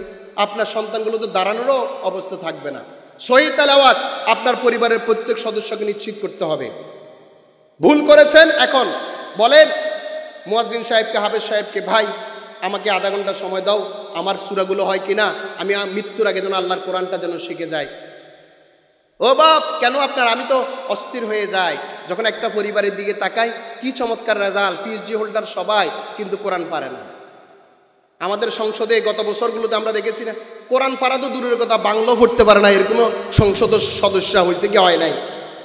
এই যে আমাদের ডাক্তার সাহেবদের মতো ফ্রেশ মানুষগুলোকে যদি আপনারা সংসদে দিতে পারেন, তাহলে এই দেশের কল্যাণ, এই এলাকার কল্যাণ, সমাজের কল্যাণ, যারা কোরআন পারে, কোরআন বুঝে, ইসলাম বুঝে, মানুষের কল্যাণ বুঝে, মানুষের ফ্রি চিকিৎসা করে, তাদেরকে যদি আপনারা দিতে না পারেন, তো আর হতবাগা এই জাতির জন্য কিছুই থাকলো না।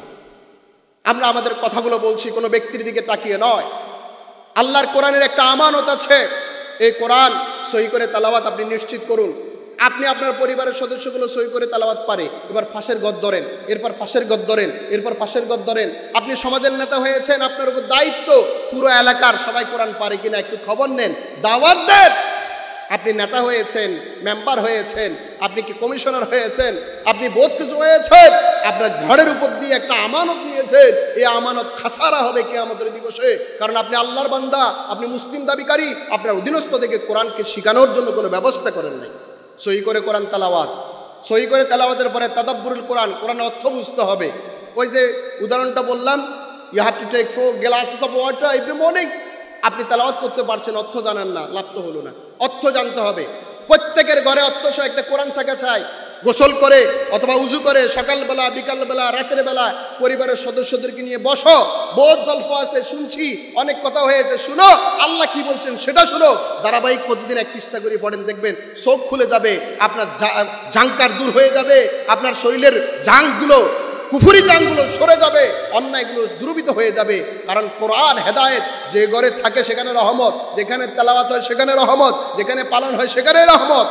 রাসূল সাল্লাল্লাহু আলাইহি সাল্লামের সাহাবায়ে কেরাম বলতেন, একেবারে খরা, প্রচণ্ড গরম, দেখলাম যে তার বাগানের ভিতরে পানি পড়ে, ব্যাপার কি, তার বাগানে বৃষ্টি হচ্ছে কেন হঠাৎ করে, দৌড়ায় তার বাড়িতে গেছে, দেখছে যে সেখানে কোরআন তেলাওয়াত হচ্ছে। সুবহানাল্লাহ। বাসায় কোরআন তেলাওয়াত হচ্ছে, বাগানে পানি দিচ্ছেন কে? আল্লাহ। সহি করে তেলাওয়াত, অর্থ বুঝা, এরপরে কোরআন যা বলছে সে অনুযায়ী আমল করা। আল্লাহ রাব্বুল আলামিন বলেন আফালা ইয়াতাদাব্বারুনাল কোরআন, কোরআনকে তোমরা কি অনুধাবন করো না, নাকি তোমাদের অন্তঃকরণ তালামারি দেওয়া হয়েছে? ওয়ালাকাদ ইয়াসসারনাল কোরআন লিযিকরি ফাহাল মিন মুদ্দাকির, কোরআনকে আমি সহজ করে দিয়েছি, কোরআন থেকে কেউ কি শিক্ষা নিবে না? আল্লাহ বারবার করে বলছিল মানুষ, ইয়া আইয়ুহাল ইনসান মা গাররাকা বিরাব্বিকাল কারীম, ও মানব জাতি, তোমার প্রভুর ব্যাপারে তোমাকে কে প্রতারিত করেছে? তুমি অস্তিত্ব ছিল না তোমার, তুমি মানুষ ছিল না, তোমাকে মানুষ হিসেবে সৃষ্টি করেছেন, তুমি তার বিধানের ব্যাপারে আজকে কাইফা তাকফুরুনা বিল্লাহ ওয়া কুনতুম আমওয়াতা ফাহিয়াকুম সুম্মা ইউমীতুকুম, তোমরা তো তোমাদের কোনো অস্তিত্ব ছিল না, তোমাদেরকে আল্লাহ অস্তিত্ব দিয়েছেন, মানুষ দিয়েছেন, আবার তোমাদের মৃত্যু দিবেন, আবার উঠাবেন। আল্লাহ জিজ্ঞাসা করবেন কেন? কেন সচেতনতা আসে না? কেন সচেতনতা আসে না? কেন আপনার পরিবারের সদস্যরা কোরআন জানে না? কেন আপনার পরিবারের সদস্যরা কোরআনের অর্থ বুঝে না? কেন আপনার পরিবারের সদস্যরা কোরআন মানে না? আল্লাহ বলছেন যারা কোরআন মানে না তারা কাফির, যারা কোরআন মানে না তারা জালেম, যারা কোরআন মানে না তারা ফাসিক। আমরা কি কাফির হতে চাই? জোরে বলেন, কাফির হতে চাই, জালেম হতে চাই, ফাসিক হতে চাই? তাহলে কোরআন সহি করে পড়তে হবে, পরিবারের সদস্যদেরকে পড়াইতে হবে, কোরআন সহি করে পড়তে হবে, অর্থ বুঝতে হবে। কোরআন যা বলে তা আমার বাপের বিপক্ষে গুলো মানতে রাজি আছি না নাই? হাত তুলে দেখান। কোরআন যদি আমার এমন কথা বলে যেটা আমার মা বাবার বিপক্ষে, যা আমরা মানবো কি মানবো না? মানতে হবে কি হবে না? খেয়াল রাখতে হবে। আল্লাহ রাব্বুল আলামিন বললেন এরপরে, এই কোরআন, আল্লাহকে যারা ভয় করে তাদের জন্য এই কোরআন হেদায়েত। কেমনে? কোরআনের হেদায়েতের, মুত্তাকিদের জন্য হেদায়েতের 3টা স্তর আছে। প্রথম স্তর হলো, খেয়াল রাখবেন আপনি কোন স্তরে আছেন, আমি কোন স্তরে আছি, একটু খেয়াল রাখি। মুত্তাকিদের প্রথম স্তর হলো সকল কবিরা গুনাহ ছেড়ে দেয়া, ফরজগুলো পালন করা। মুত্তাকিদের দ্বিতীয় স্তর হলো সকল কবিরা গুনাহ ছেড়ে দিবে, মাকরুহে তাহারিমে ছেড়ে দিবে, সকল ফরজ পালন করবে, সুন্নতে মুআক্কাদাগুলো পালন করবে। আর মুত্তাকিদের সর্বোচ্চ স্তর হলো কবিরা গুনাহ ছাড়বে, মাকরুহে তাহারিমি তানজিহি ছাড়বে, এরপরে ফরজ পালন করবে, সুন্নাহ পালন করবে, মুস্তাহাব পালন করবে, ইভেন এমন কোনো কাজ করবে না যেটা মুবাহ হয়। মুবাহ হবে না, কেন? সাওয়াব হইতে হবে।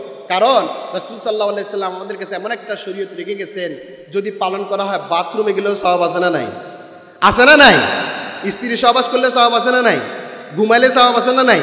চিন্তা করলে সওয়াব আছে না নাই? ফিকির করলে সওয়াব আছে না নাই? আছে। তাহলে সে পর্যায়ে যাবে মুত্তাকি, তখন ওই মুত্তাকি আল্লাহর বন্ধু হয়ে যায়। বুখারী শরীফের চমৎকার হাদিস, ওই বন্ধু হওয়ার পর এই বান্দা আল্লাহর বন্ধু যখন হয়ে যায়, এই বান্দা আল্লাহর কাছে যাই চাইবেন আল্লাহ তা দিয়ে দিবেন। সুবহানাল্লাহ। বুখারী শরীফের হাদিস যে তখন বান্দার চোখ আল্লাহ হয়ে যায়, বান্দার কান আল্লাহ হয়ে যায়, বান্দার হাত আল্লাহ হয়ে যায়। মানে কি? বান্দার চোখ দিয়ে যা দেখে তাতে আল্লাহ খুশি, কান দিয়ে যা শুনে তাতে আল্লাহ খুশি, হাত দিয়ে যা ধরে তাতে আল্লাহ খুশি। এমন পর্যায়ে যাওয়ার জন্য ধারাবাহিক কাজ করতে হবে কি হবে না? আল্লাহ রাব্বুল আলামিন সূরাতুল বাকারা যদি কোনো ঘরে তেলাওয়াত হয়, রাসূল বলছেন ওই ঘরে শয়তান আসবে না, জাদুটোনা কাজ হবে না। আমাদেরকে তো অনেকেই বলে কি করা উচিত, এরকম তাবিজ। আরে রাসূল বলছেন যে তাবিজ ঝুলায়, মান আল্লাকা তামিমাতান ফাকাদ আশরাকা, যে ব্যক্তি তাবিজ ঝুলায় আর মনে করে যে তাবিজ তার পরিবর্তন করে দিতে পারে, তাহলে সে শিরিক করেছে।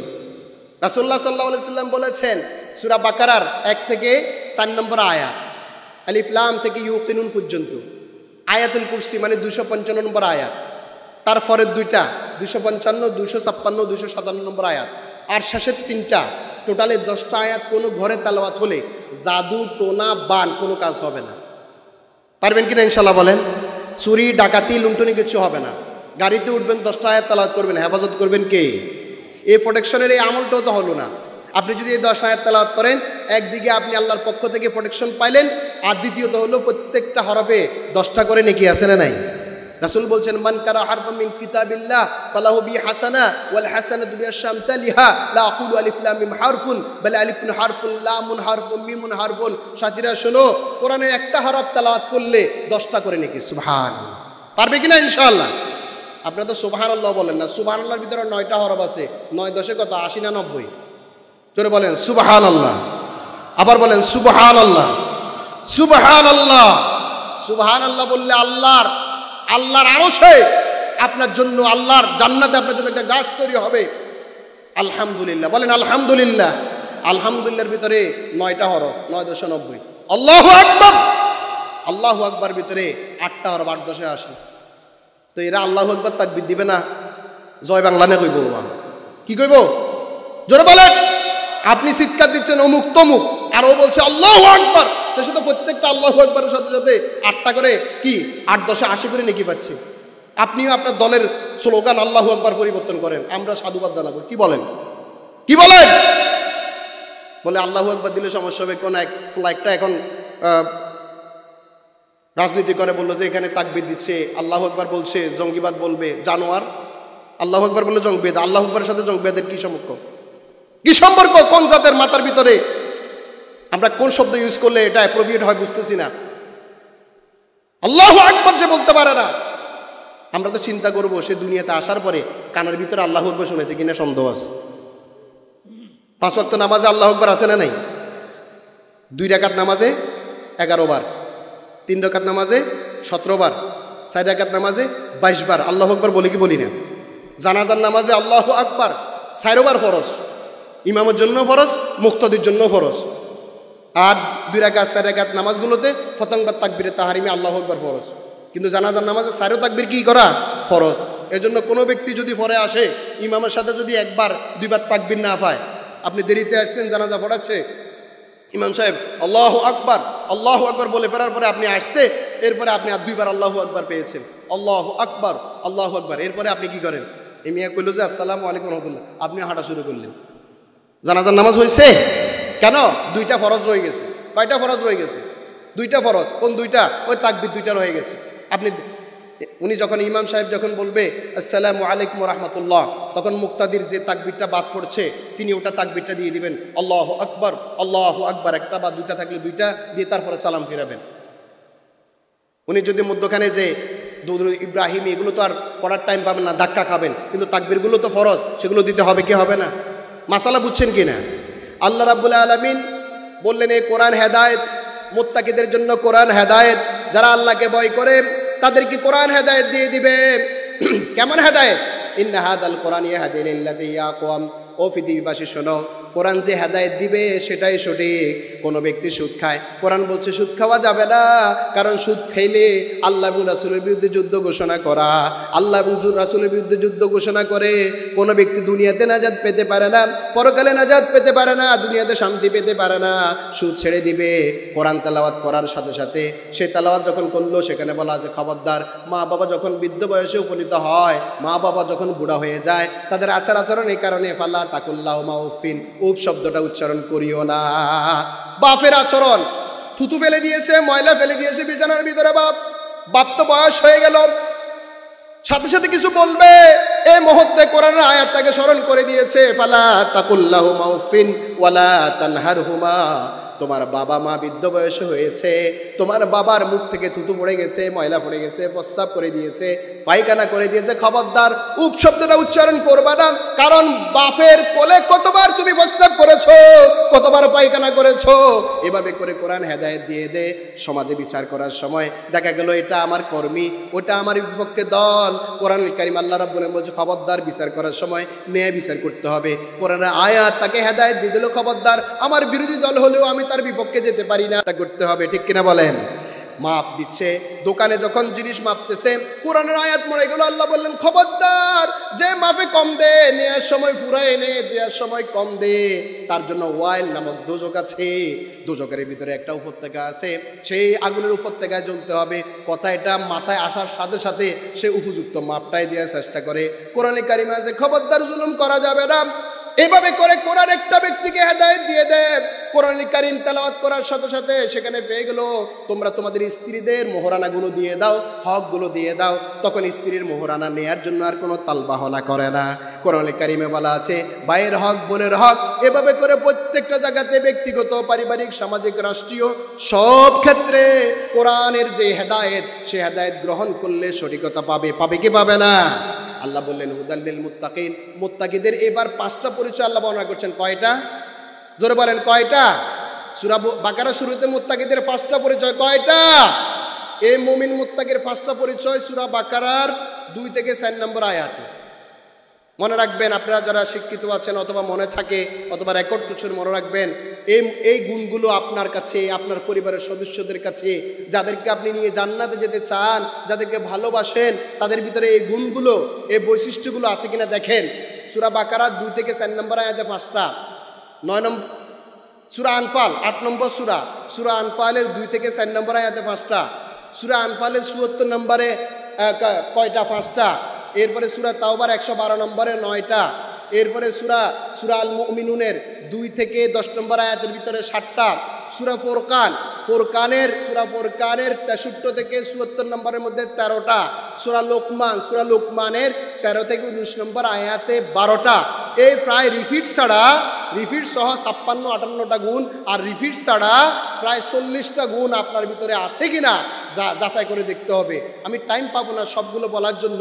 আমি সূরা বাকারার প্রথমে যে 5টা গুণ সেটা বলার চেষ্টা করছি। বলে এগুলো তো আমাদের আছে। নাই বান্দা, ও আল্লাহর বান্দা নাই। কেমন? প্রথম করে আল্লাহ বললেন আল্লাযীনা ইউমিনুনা বিল গায়ব, অদৃশ্যে বিশ্বাস করা। আপনি বলবেন আমি তো অদৃশ্যে বিশ্বাস করি। আপনি অদৃশ্যে বিশ্বাস করেন, আপনার সন্তান তো বিশ্বাস করছে না। তারা বললে আল্লাহ বলতে কিছু নাই, চোখে যা দেখি না তাই বিশ্বাস কেমনে করব? তারা বলে পরকাল বলতে কিছু নাই। তারা বলে মৃত্যুর পরে শরীরের গোশতগুলো, হাড়গুলো মাটির সাথে মিশে যাবে, আবার আমরা উঠবো কিনা। একই কথা রাসূলের যুগের নাস্তিকরা বলতো আইদা মিতনা ওয়া কুন্না তুরাবান ওয়া আযাবান আইন্না লামাবউতুন আও আবাউনাল আউয়ালুন। তারা বলতো আমরা যখন মরে যাব, আমাদের শরীরে হাড় আর গোশতগুলো যখন মাটির সাথে মিশে যাবে, আমরা কি আবার উঠবো না রে? আল্লাহ বললেন কুল, হে নবী আপনি বলে দিন, প্রথমে যারা এসেছে পরে যারা আসবে সবাইকে আমাদের দিন উঠবে কি উঠবে না? উঠবে কি উঠবে না? এই যে কবরের আযাব, হাসরের মাঠ, ফুলসেরাত, জান্নাত জাহান্নাম, ফেরেশতা, নাস্তিকেরা বিশ্বাস করে না। আমি তো বললাম, আপনি গুগলে লেখেন নাস্তিক, দেখবেন স্বঘোষিত নাস্তিক বাইর হবে যেগুলো মুসলমানের সন্তান। বললাম না, এই তাসলিমা নাসরিন মুসলিম পরিবারের কিনা, দাউদ হায়দার মুসলিম পরিবারের কিনা, এবার এই যে আপনি আসিফ মহিউদ্দিন কোত্থেকে, এগুলো সব মুসলিম পরিবারের সন্তান। এরপরে এই যে যারা নারী কমিশন নামে যারা প্রস্তাবনা দিয়েছে, এরা স্টাডি করছে কিনা আমার জানা নাই। তারা যদি জেনে শুনে কোরআনের বিরুদ্ধে, কোরআনের আইনের বিরুদ্ধে যায়, তাদের আর ঈমান আছে নাই তো। এই ধরনের আপনি প্রত্যেকটা ঘরে ঘরে দেখবেন যারা আংশিক, অল্প 1টা 2টা 3টা আয়াত। সবচেয়ে বড় কথা হলো যারা পরিবার সমাজ রাষ্ট্রে আল্লাহর আইন চায় না, ওই মুসলমানদেরকে জিজ্ঞেস করতে হবে তুমি পরিবার সমাজ রাষ্ট্রে আল্লাহর আইন চাচ্ছ না কেন? কোরআনের আইন চাচ্ছ না কেন? তুমি মুসলমান নও? বলে হ।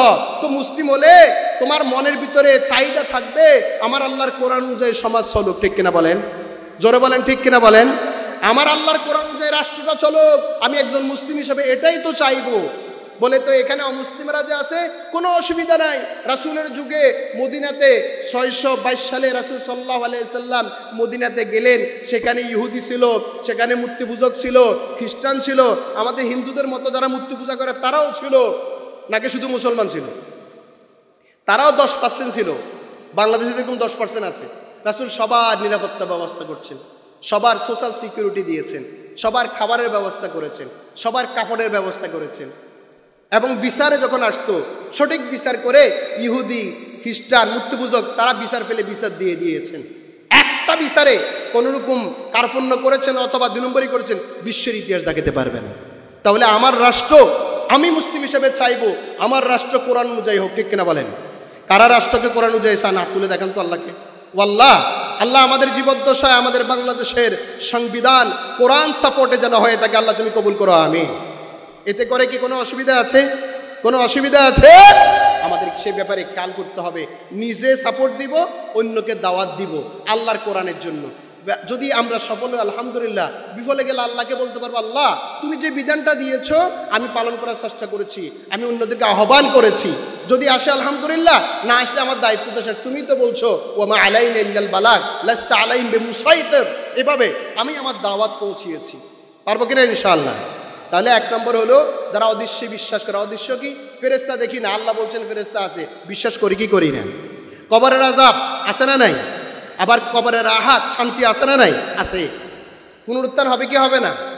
ওয়ানুফাকা ফিস-সূর ফাসায়কা মান ফিস সামাওয়াতি ওয়া মান ফিল আরদ ইল্লা মান শাআল্লাহ। সিংহে ফুৎকার দিলে সব তছনছ হয়ে পড়ে যাবে। আবার সিংহে ফুৎকার দেওয়া হবে। মা বাইনান নাফকাতাইন 40, রাসূল বলছেন দুই সিংহের মাঝখানে 40 40 বছর না 40 মাস, এটা উল্লেখ করে না। যদি 40 বছরও ধরি, এরপরে বৃষ্টি হবে আকাশ থেকে। ইয়ামবুতুনা কামা ইয়ামবুতুল বাকাল, বৃষ্টি হলে যেভাবে শস্যদানা উঠে, এভাবে প্রত্যেক মানুষ তার কক্কিসের উপর ভর করে, এই মেরুদণ্ডের পিছনে একটা নরম হাড্ডি আছে, এটার উপর ভর করে উঠবে এবং সর্বপ্রথম উঠবেন মুহাম্মদুর রাসূলুল্লাহ সাল্লাল্লাহু আলাইহি ওয়াসাল্লাম। এই কথাগুলো আমরা বিশ্বাস করি কি করি না? না করলে আস্তিক না নাস্তিক? বিশ্বাস করলে মুমিন, বিশ্বাস না করলে কি কাফির, ঠিক কি না? তাহলে মুত্তাকির প্রথম পরিচয় হলো অদৃশ্যে বিশ্বাস করা। নাম্বার 2, দ্বিতীয় নম্বর হলো ওয়ায়ুকিমুনাস সালাত, নামাজ প্রতিষ্ঠা করা। একজন মুমিন জান্নাতে যদি যেতে চায়, নিজেকে মুমিন দাবি করতে চায়, তার পরিচয় হবে তিনি যথাসময়ে সালাত আদায় করা।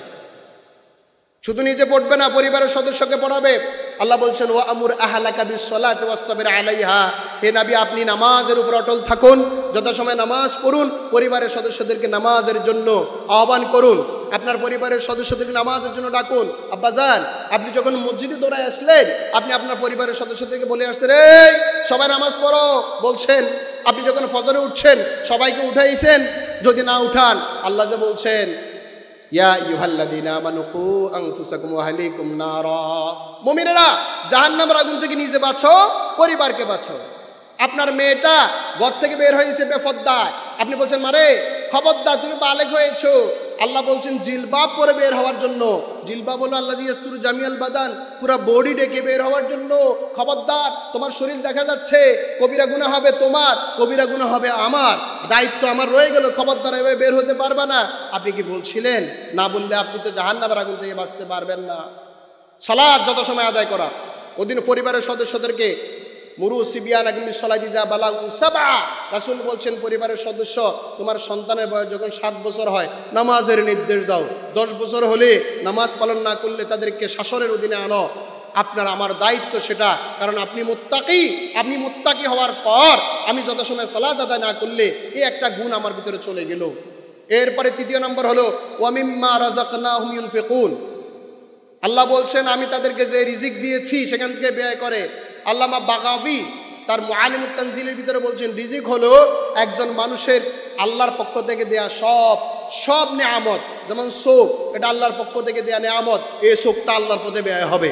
কান আল্লাহর পথে ব্যয় হবে, মুখ আল্লাহর পথে ব্যয় হবে, হাত আল্লাহর পথে ব্যয় হবে, পা আল্লাহর পথে ব্যয় হবে, মেধা মস্তিষ্ক আল্লাহর পথে ব্যয় হবে, টাকা পয়সা আল্লাহর পথে ব্যয় হবে। ওয়াল আওলাদ, হাত্তাল ওয়ালাদ বলা হয়েছে, সন্তান আল্লাহর পথে।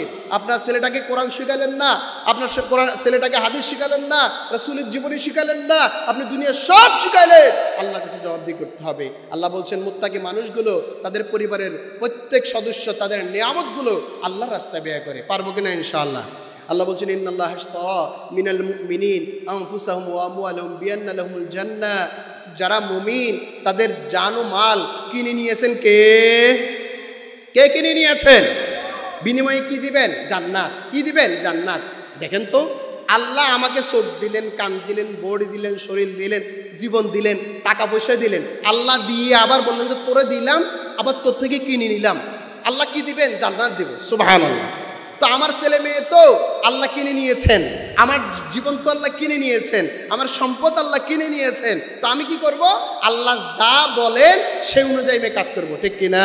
পাবো কি জান্নাত? পারবো কিনা ইনশাআল্লাহ? তাহলে 3 নম্বর গুণ। চতুর্থ নম্বর হলো আল ঈমান বিল কুতুবিস সামাউইয়া। সূরা বাকারা শুরুতেই আল্লাহ বলছেন যে আপনার উপর যে কোরআন নাজিল হয়েছে, আপনার আগে যে নবীদের উপর যে আসমানি কিতাব নাজিল হয়েছে, সবগুলোর উপর ঈমান আনা আর আমল করবে মুহাম্মদুর রাসূলুল্লাহ সাল্লাল্লাহু আলাইহি ওয়াসাল্লামের শরীয়তের উপরে।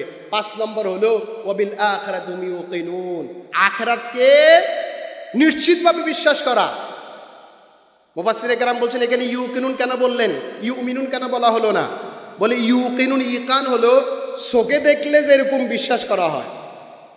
আখিরাত মৃত্যুর পরে কি হবে আমরা চোখে দেখি না, দেখছি না, কারণ আমরা তখন দেখব হাসরের মাঠ কেমন হবে। রাসূল হাদিসে বর্ণনা আছে, বলে তুমি চোখে দেখলে যেভাবে বিশ্বাস করো সেভাবে বিশ্বাস করতে হবে। আল্লাহ বলছেন, রাসূল বলছেন। এর জন্য এমন গুণ যদি থাকে, কি যে আল্লাহর আরশের নিচে 7 শ্রেণীর লোককে আল্লাহ ছায়া দান করবেন। কি? আল্লাহ পাঁচটা প্রশ্নের উত্তর দেয়া ছাড়া এক কদম নড়তে দিবেন না। লা তাজুলু কদমা ইবনে আদম হাত্তা ইউসআলা আন খামসিন, আন উমরি ফিমা আফনা, ওয়া আন শাবাবি ফিমা আবলা, ওয়া আন মালি মিন আইনা ইকতাসাবা, ওয়া ফিমা আনফাকা, ওয়া মা আমিলা ফিমা আলিমা। বিশ্বনবী কি বলছেন? How did you pass your life? জীবন কোথা ব্যয় হয়েছে? How did you pass your youth? তোমার যৌবন কোথা ব্যয় হয়েছে? From how did you earn? কোত্থেকে ইনকাম করেছো? To how did you spend? কোথায় তুমি ব্যয় করেছো? Did you perform what you learn? তুমি যা শিখেছো সে অনুযায়ী আমল করছো কিনা? পাঁচটা প্রশ্নের উত্তর দাও। তোমার টাকা কোত্থেকে আসছে? সাদাবাজির টাকা? বিল্ডিং বানাইছো? কোথাকার টাকা? কার টাকা? 1000 কোটি টাকা দিয়ে ওই বেগম ফারায় তুমি কি বানাইছো? ঘরবাড়ি বানাইছো? দেশের সম্পদ লুট করে নিয়েছো 1000 কোটি টাকা দিয়ে। আল্লাহর আদালতে জবাবদিহি করতে হবে, ঠিক কিনা? এই 5টা গুণ বর্ণনা করার পরে 5টা গুণ কি কি সহজভাবে মনে রাখুন। যে অদৃশ্যে বিশ্বাস করা, গায়েবে বিশ্বাস করা। গায়েব কি? আল্লাহ। গায়েব কি? ফেরেশতা। গায়েব কি? জান্নাত জাহান্নাম। গায়েব কি? এই যে পরকালের যে বর্ণনাগুলো আছে, কবরের আযাব, সব এগুলো আল্লাহ বলেছেন, রাসূল বলছেন। একজন মুমিন আমি বিশ্বাস করি, একজন মুত্তাকি আমি বিশ্বাস করি। দ্বিতীয়ত যথাসময়ে নামাজ আদায় করা, জামাতের সহিত নামাজ আদায় করা। আপনি ঘরের ভিতরে বলে দিবেন, এই ঘরের মহিলারা শোনো, মেহমান আসছে, নামাজের টাইম হয়েছে, মেহমানেরা নামাজ পড়বে। পুরুষ হলে মসজিদে যাবে, মহিলা হলে ঘরে পড়বে, তারপরে মেহমানদারি নাস্তা দিবা। মেহমান যদি এতে রাগ করে যায় তাহলে বলে দিবে তুমি জগই, তোমার মেহমানদারি আর তোমার মতো মেহমান আমার দরকার নেই, ঠিক কিনা? কোরবানের সময় গুরু জবে করে গুরু বানাইতে বানাইতে জোহরের নামাজ কি মাগরিবে উঠতে হয়ে যায়, এমন হয় কি? হয় না। না, যথাসময় নামাজ। গাড়িতে উঠতে ড্রাইভারকে বলতে হবে, আমি মুত্তাকি মানুষ, মনে মনে খেয়াল রাখতে হবে যে ড্রাইভার নামাজের টাইম এতক্ষণ, খবরদার আমাকে নামাজ পড়াইবা। দেখবেন আরও 10 জন আপনার সাথে নামাজ পড়বে।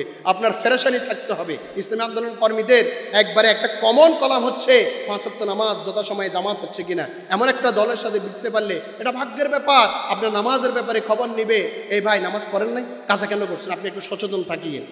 এমন একজন নেতা বানান, সোরের পিছনে ঘুরবেন কেন? ডাকাতের পিছনে ঘুরবেন কেন? মদখোরের পিছনে ঘুরবেন কেন? সিগারেট খাওয়ার পিছনে ঘুরবেন কেন? আপনার নেতা ডাকাত হয় কেমনে? আপনার নেতা সন্ত্রাসী হয় কিভাবে? আপনার মুমিন, আপনি যদি মুমিন হন, মুত্তাকি হন, আল্লাহ বলছেন ওয়াত্তাবি সাবিলা মান আনাবা ইলাইয়া, অনুসরণ করো ওই লোকের যে লোক আল্লাহর দিকে যায়। যে লোক মদ খায় সে কি আল্লাহর দিকে যায়? আপনাকে গল্পের আসরে বসিয়ে নামাজটা শেষ করে দিচ্ছে, আপনাকে মদ খাবার আসরে বলাইলো, সিগারেট খাবার আসরে বসাইলো, আরেকজনের উপর জুলুম করলো, সে আপনার নেতা হতে পারে না। জান্নাতি মানুষের নেতা হবে, নামাজের সময় মসজিদের দিকে নিয়ে যাবে, কোরআন না পড়লে কোরআন পড়াবে, কোরআন না শিখলে কোরআন শিখাবে, জাকাত না দিলে জাকাত দিতে বলবে, এরপরে কি তাহাজ্জুদ করার জন্য তাগিদ দিবে, ইসলামের কল্যাণে কাজ করার জন্য আহ্বান করবে। সেটাই হবে জান্নাতি মানুষের নেতা, ঠিক কিনা?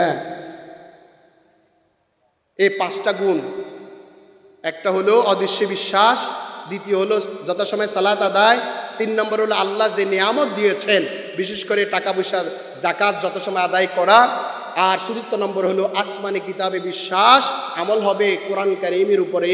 এরপরে পরকালকে বিশ্বাস হওয়ার পর আল্লাহ বললেন উলাইকা আলা হুদাম মির রাব্বিহিম। এই 5টা গুণ যাদের কাছে আছে তারা তাদের প্রভু রবের উপরে অটলা, রবের হেদায়েতের উপরে অটল আছে। আল্লাহ যে পথ দিয়েছেন এই পথের উপরে এই মানুষগুলো আছে যারা কি অদৃশ্যে বিশ্বাস করে, যারা যথাসময়ে সালাত আদায় করে। অন্য সব স্টপ, আমরা অনেক সময় মিটিং দেখি, ভাই এই 10 মিনিট পরে নামাজ পড়বো, আরে অসুবিধা কি? আরে 10 মিনিট পরে আজরাইল আসলে কি আমারও 10 মিনিট টাইম দিবে না? ও ভাই, আমাকে 10 মিনিট টাইম দিবে মৃত্যুর দূত আসলে? এই হ্যাঁ ঠিক আছে, মিটিং শেষ করো, তারপরে তোমার নিয়ম, এরকম কইব না? না, তো বলে দেন, নেতাকে বলে দেন, ভাই নামাজের টাইম হয়েছে, নামাজটা শেষ করি, 10 মিনিট আপনার মিটিং মুলতবি করেন, কারণ আমি জানি না আমার মৃত্যুদূত কখন চলে আসে। এরকম কর্মী হবেন। অন্যতম ওই নেতা বাদ দিবেন যে নেতা আপনাকে ইসলামের পথ থেকে দূরে সরিয়ে এনে। পারবেন কিনা ইনশাআল্লাহ? ওয়া উলাইকাহুমুল মুফলিহুন, আল্লাহ বললেন এরাই সফল। 2টা তাকিদ দিয়ে, হুমুল মুফলিহুন, তারাই সফল। কোনটা? 5টা গুণ থাকলে। এই 5টা গুণের পরে আল্লাহ রাব্বুল আলামিন বললেন ইন্নাল্লাযীনা কাফারু সাওয়াউন আলাইহিম আনদারতাহুম সাওয়াউন আলাইহিম আনদারতাহুম আম লাম তুনদিরহুম লা ইউমিনুন। সূরা বাকারার 6 নম্বর আয়াত, 7 নম্বর আয়াত। এই 2টা আয়াত কাফেরদের চরিত্র। খবরদার। কি? রাসূলকে বলছেন আপনি ফেরেশান হয়ে যাচ্ছেন, আপনি এদেরকে জাহান্নামের ভয় দেখাইলে কি না দেখাইলে কি, ওদের কোনো নড়াচড়া নাই, এরা একই রকম। এরকম লোক আমাদের সমাজে নাই? আছে না নাই?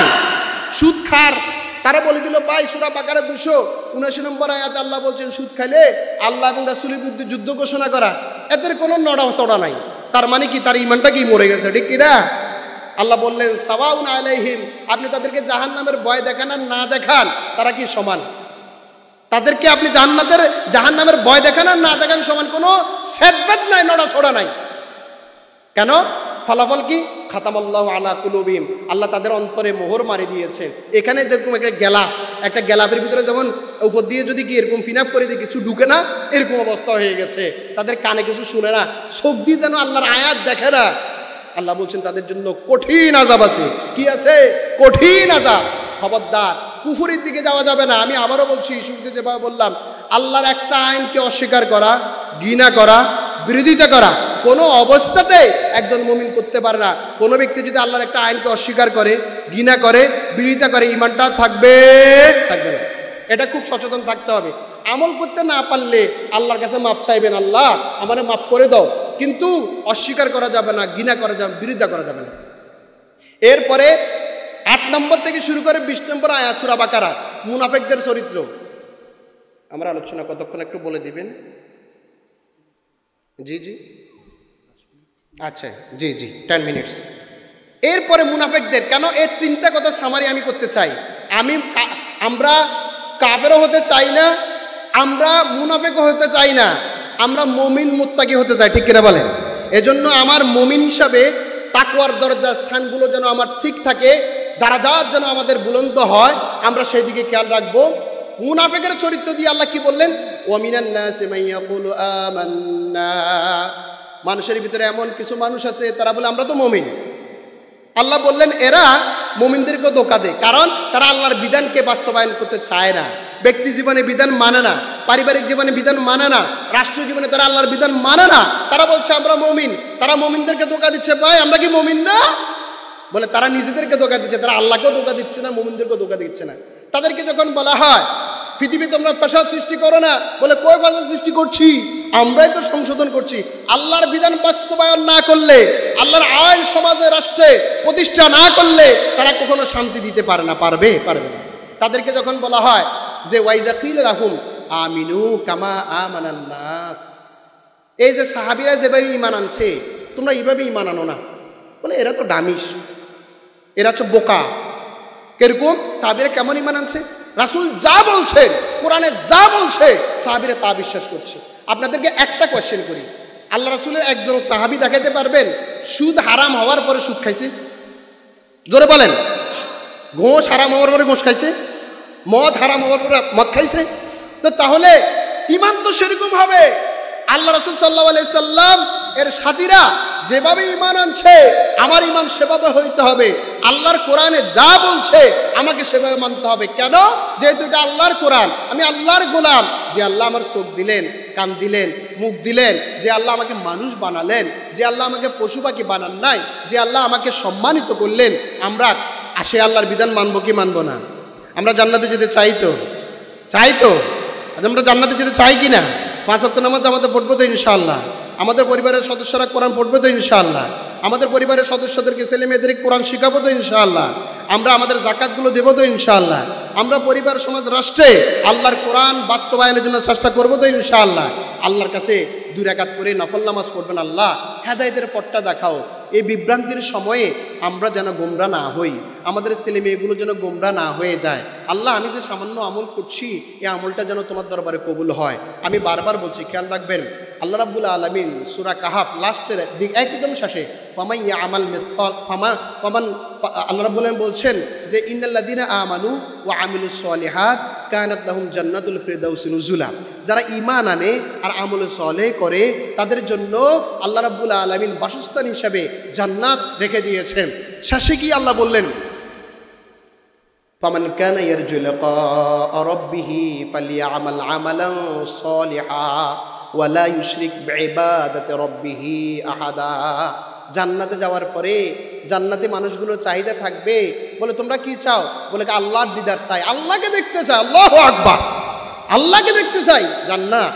মুসা আলাইহিস সালাম আল্লাহকে জিজ্ঞেস করছিলেন, বুখারী শরীফের 6204 নম্বর হাদিস, যে সর্বনিম্ন জান্নাতীকে কুদ্দু জায়গা দেওয়া হবে। বলে 10 পৃথিবী, 10 দুনিয়া। সুবহানাল্লাহ, 10 দুনিয়া সেটার জন্য ওয়েট করছি, তোমার ফদের জন্য নয়, তোমার ক্ষমতার জন্য নয়। জান্নাতি মানুষ সেটার অপেক্ষা করছে।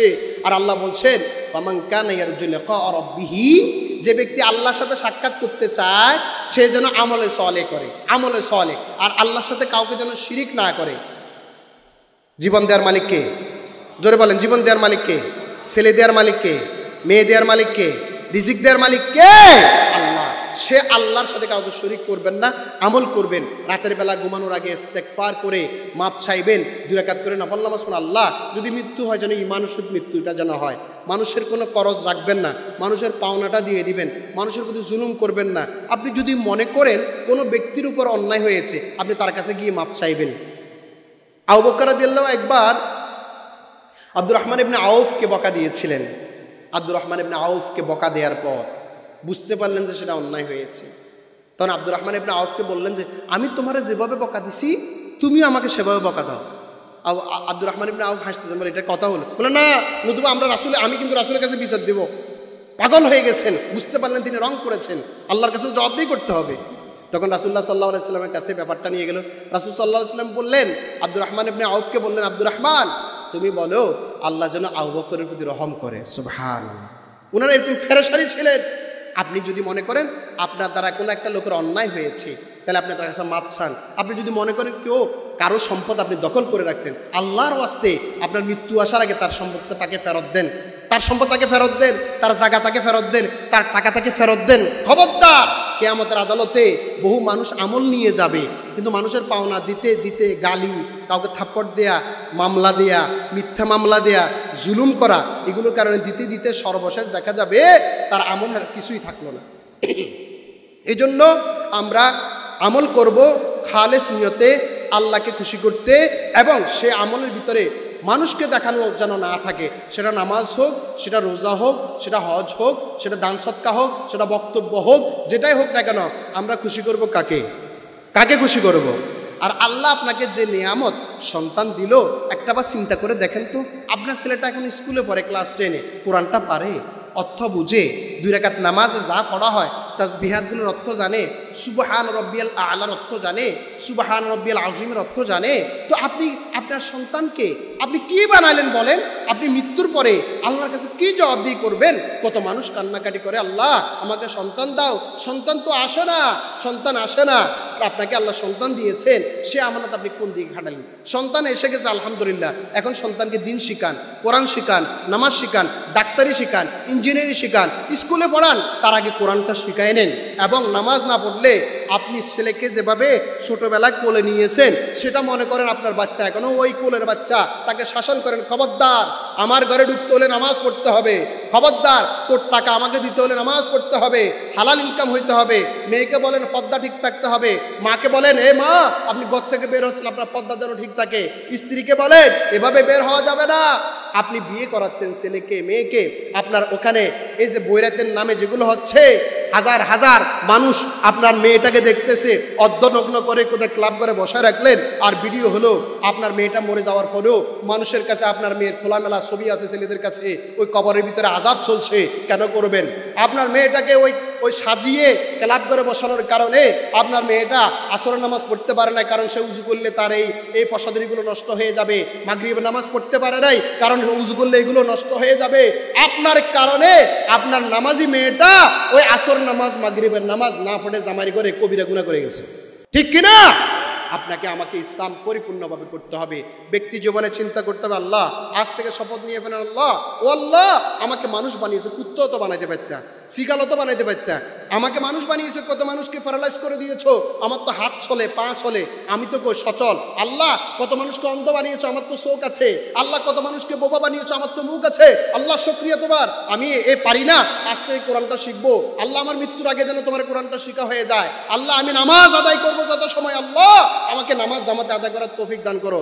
যদি বলা হয় যে রাতের 3টার সময় পানি আসবে, ঘরের ভিতরে তো আপনার তখন থাকা ঘুম হবে না, 3টা বাজে পানি এসে ঘর ডুবে যাবে, আপনার এমন ভয়, কিন্তু 3টার সময় আপনি তাহাজ্জুদ পড়ার জন্য উঠতে পারেন না কেন?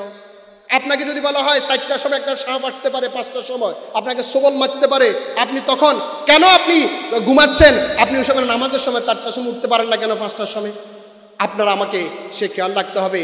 আল্লাহ রাব্বুল আলামিন আমাদের সে তৌফিক দান করুন, বলুন আমিন। আমরা পারবো তো ইনশাআল্লাহ, আমরা পারবো তো ইনশাআল্লাহ, আমরা জান্নাতি আমল করতে পারবো তো ইনশাআল্লাহ। আল্লাহর কাছে দোয়া করবেন, 2 রাকাত সালাত পড়ে 2 রাকাত করে নামাজ পড়ে আল্লাহর কাছে দোয়া করবেন, আল্লাহ রাব্বুল আলামিন যেন আমাদেরকে আমাদের পরিবারের সদস্যদেরকে নামাজি বানায়। ওমা তৌফিক ইল্লা বিল্লাহ। আসসালামু আলাইকুম ওয়া রাহমাতুল্লাহি ওয়া বারাকাতুহু।